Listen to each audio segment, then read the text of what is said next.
Donc, doit-on transférer tous les patients en choc cardiogénique vers un centre expert? Donc, voici mes éventuels conflits d'intérêts. Alors, transférer des pathologies cardiovasculaires aiguës, on sait faire en cardiologie, au sens où les plus fréquentes des pathologies cardiovasculaires aiguës, les syndromes coronariens aigus, bénéficient de protocoles et de guidelines extrêmement précises en ce qui concerne les transferts, aussi bien en termes de délai que de choix des patients et que d'orientation de ces patients.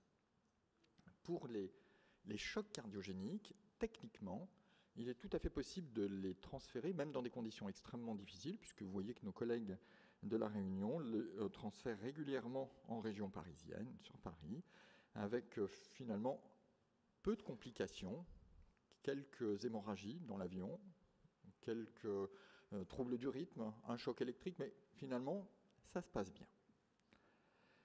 Définir ce qu'est un centre expert, c'est aussi faisable. Plusieurs groupes de travail s'y sont attelés et sur une base purement technique, on peut distinguer les centres qui sont les niveaux les plus bas, ceux qui ont la capacité diagnostique, éventuellement de faire de la réanimation, sont les centres qui n'ont pas nécessairement de cardiologie interventionnelle, mais ils peuvent en avoir. Le niveau 2, dans cette classification, c'est les centres qui ont une structure de laboratoire de cathétérisme interventionnel, qui ont la possibilité de mettre des assistances percutanées et mettre une ECMO. Et puis le niveau 1 sont les centres qui ont la chirurgie cardiaque et toute la capacité pour évoluer vers la transplantation ou les LVAD. On voit comment ça se dessine et comment ça se présente. En fait, si on est purement dans une logique technique, on ne peut pas réfléchir sur la base des transferts. Et c'est ce que je vais essayer de vous montrer dans les diapositives qui suivent.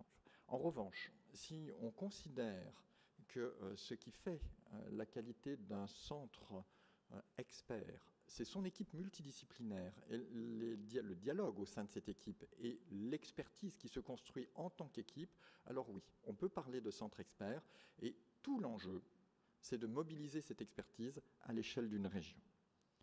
Alors, les chocs cardiogéniques, on l'a vu dans le registre French Shock, on le voit dans tous les registres récents, et dans les analyses de bases de données issues d'équivalents de la base de données de la sécurité sociale, il y a de moins en moins de chocs cardiogéniques en lien avec les syndromes coronariens aigus et de plus en plus de chocs cardiogéniques en lien avec d'autres pathologies.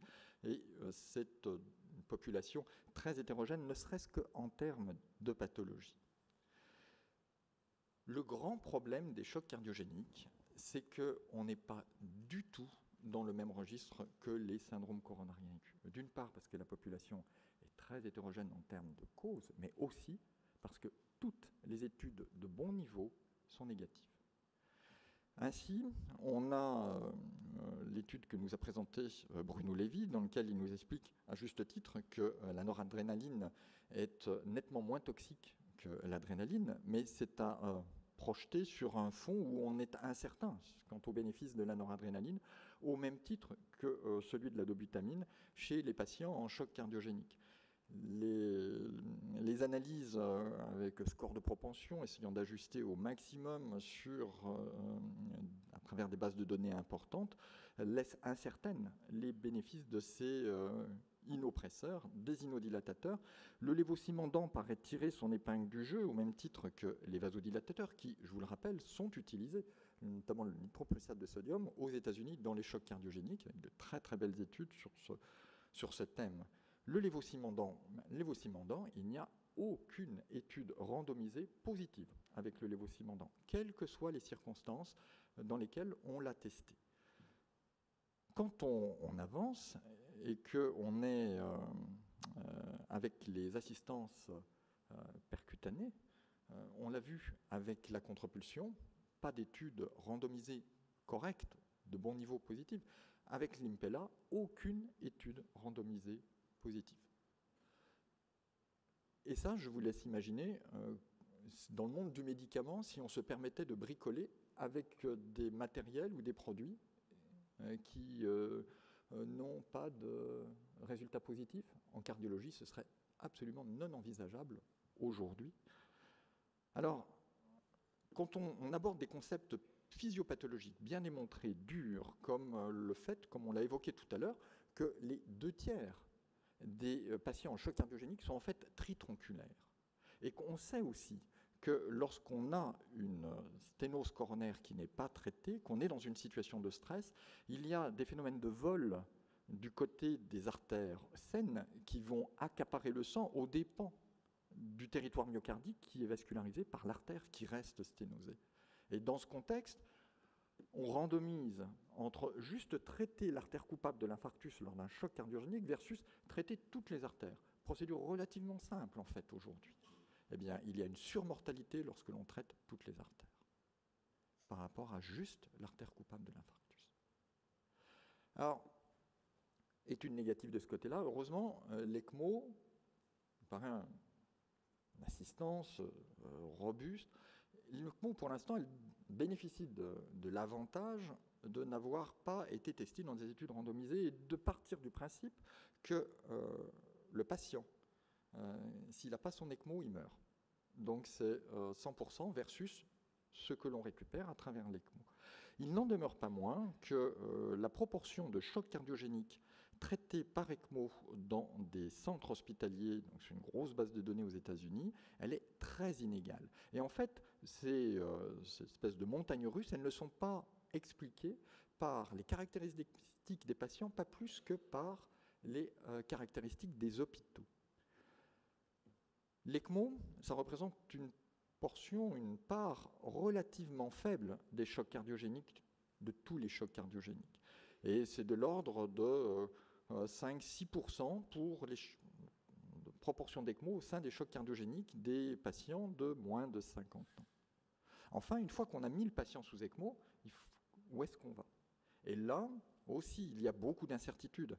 Quand un travail parmi d'autres, mais des patients sous ECMO, en fait, pratiquement de l'ordre de 80% sont contre-indiqués à une assistance, enfin, ou surtout une transplantation sur des problématiques de terrain et ou des problématiques qui se développent en cours d'ECMO. Donc, mettre sous ECMO, c'est qu'elle avale. Alors, si je fais tout ce chemin et que je vous présente tout ça, c'est surtout pas pour être décourageant, c'est juste pour dire que le transfert, oui, ben, pourquoi pas, mais on va où avec un transfert? Qu'est-ce qu'on transfère? Qu'est-ce qu'on fait?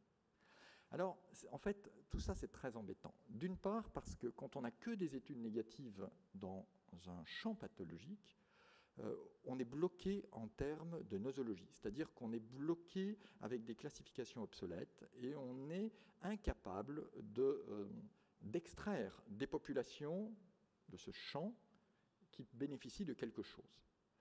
Ça a été le cas pour les syndromes coronariens aigus où ce sont des études avec des résultats positifs qui ont permis d'extraire les patients, de stratifier les risques et de construire ces schémas de transfert. Le deuxième point, c'est que quand on n'a aucune information robuste, en fait, on s'appuie à ce moment-là sur l'expérience des individus et l'expérience des équipes. Le problème, l'expérience, ça marche. Le problème, c'est que l'expérience est extrêmement difficile à transmettre. Alors, à partir de là, qu'est-ce qu'on fait? Ce que je vous dis, ça, rien de très original. Il y en a plein qui ont pensé, réfléchi, essayé de trouver des solutions. Comment on se sort de là? Eh bien, quand on est en médecine, comme dans d'autres domaines, dans ce type de situation complexe, sans solution évidente, on essaye de standardiser au maximum ce que l'on peut standardiser. Et dans le cadre des chocs cardiogéniques, ce que l'on peut standardiser, c'est la filière.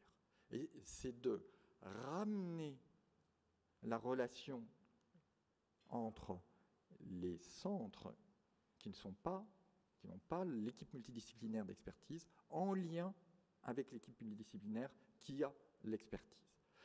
C'est pour ça que se construise le concept de choc team et de réseau régional de prise en charge des chocs. Et ce, indépendamment du concept même de transfert. Le transfert, il est après cette réflexion.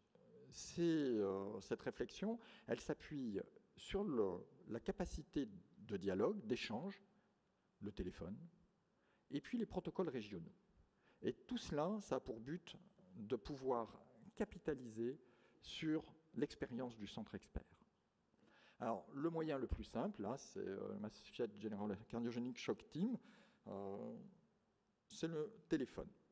Effectivement, on a le numéro de téléphone du centre expert et on appelle. Sauf que, qu'est-ce qu'on dit au téléphone? Eh bien, c'est pas si évident. C'est pas si évident. Et une bonne approche, c'est l'approche ABCDE proposée par le groupe Sky et puis ceux qui tournent autour. Ce qu'ils disent, c'est A, c'est alerte. Ce sont des situations, ce sont des patients qui sont à risque d'état de choc. Leurs paramètres hémodynamiques, ils sont nickel, il n'y a pas de souci, il n'y a aucun signe d'hypoperfusion ou de souffrance viscérale. Mais on sait qu'ils sont très très haut risque. Par exemple, une myocardite avec une fraction d'éjection altérée. Grande alerte. Par exemple, un infarctus reperfusé chez un diabétique tritronculaire. On est en alerte. À plus forte raison si on n'a pas reperfusé et qu'il est tritronculaire et qu'il est diabétique. Le choc, on sent qu'il va venir. B, sont des patients qui sont en insuffisance cardiaque, mais ils n'ont pas de signe d'hypoperfusion ou de souffrance tissulaire. C'est la ligne du bas, lactates normaux, SVO2 encore normal, créatinine normale, il n'y a pas de signe de souffrance tissulaire. Mais on a une diminution du débit cardiaque. Globalement, le choc est compensé. Il faut se poser la question, la puissance cardiaque, l'état du VD, les pressions de remplissage gauche, est-ce qu'il est déjà congestif? Est-ce qu'on a un profil transmittal de type 3? Est-ce qu'on a des lignes B? C, c'est le choc classique. On a les aspects hémodynamiques du choc cardiogénique et on a les aspects d'hypoperfusion. Et il n'y a pas une infinité de variables. Hein. C'est l'ITV sous-aortique, le calcul du débit cardiaque, le profil transmitral, les lignes B, la congestion, le lactate supérieur à 2 avec une surveillance entre 1 heure et 4 heures, la SVO2 de moins de 50%, l'hypoxie. Ce sont des patients qui vont bénéficier ou être mis, en tout cas, sous inopresseur, inodilatateur, ventilation assistée. D, on a déjà basculé sur la défaillance multiviscérale. On est sur le profil inflammatoire. Parmi les critères, c'est le lactate au-delà de 4, on est l'anurie. A, E, c'est extrême, c'est l'arrêt cardiaque qui émaille la défaillance circulatoire aiguë, signe d'extrême gravité. On branche sur cette approche la classification Intermax qui suppose que les patients soient déjà traités et qui décrit la dynamique de réponse au traitement. Soit ça s'améliore et on va vers l'Intermax 3, les signes de souffrance viscérale se corrigent, soit ça ne s'améliore pas et on bascule vers l'Intermax 2, voire l'Intermax 1 qui renvoie à des situations hémodynamiques toujours plus sévères. Il y aura d'autres questions qui vont apparaître dans le cadre de la discussion. Et elles vont renvoyer à des critères de terrain, à des situations coagulopathie, sepsis, tout un ensemble d'environnements. Il y a un nombre limité de questions qui vont faire que le LVAD ou la transplantation seront possibles ou peu probables. Ces questions, il faut les définir a priori parce qu'elles vont être posées dans le cadre de la discussion avec votre interlocuteur du centre expert. À partir de là, ce que l'on sait aussi, c'est que le temps compte. Le temps compte et c'est caricatural pour les patients qui sont en choc cardiogénique à la phase aiguë d'un infarctus du myocarde, avec un délai entre le contact et l'inflation du ballon et la reperfusion de la coronaire, qui conditionne strictement la survie de ces patients. Plus le délai est court, mieux ces patients survivront. Et se développe à cette occasion le concept de door to support, c'est-à-dire de délai entre l'admission, la prise en charge et le support, c'est-à-dire l'assistance. Mais encore faut-il que le dialogue ait abouti à cela. Alors à partir de là, une fois qu'on a donc les critères qui permettent d'échanger, se met en place où le patient est injecté dans un protocole régional. Il y a de nombreux protocoles régionaux dans la littérature récente. Ici, c'est l'Innova Pathway en Virginie, aux États-Unis. On a ici un autre protocole régional. sont des protocoles relativement complexes, mais dès lors que les partenaires pour la prise en charge de ces patients sont bien informés, bien au courant, il n'y a pas de difficulté particulière. Ici, c'est le D3 Cardiogenic Shock Initiative. Et bien évidemment, tout le monde publie que le fait d'avoir mis en place ces stratégies, c'est merveilleux et on améliore nettement les résultats. Alors, quels sont les messages? D'une part, il est essentiel au sein d'une région d'identifier les centres référents et les intervenants. Dans le cadre de définir un shock team, quelle est la constitution, quelle est la structure du réseau régional? Pas de transfert systématique, mais appel systématique. Et ça, très tôt, dès le stade B. Avoir une liste préétablie d'informations de terrain, cliniques, biologiques et d'évolution sous traitement qui permettent au dialogue d'être standardisé. Et puis, d'avoir défini au sein de cette région des protocoles qui permettent aussi d'anticiper les actions et de construire la prise en charge du patient sur des bases qui ont été prédéterminées. Je vous remercie.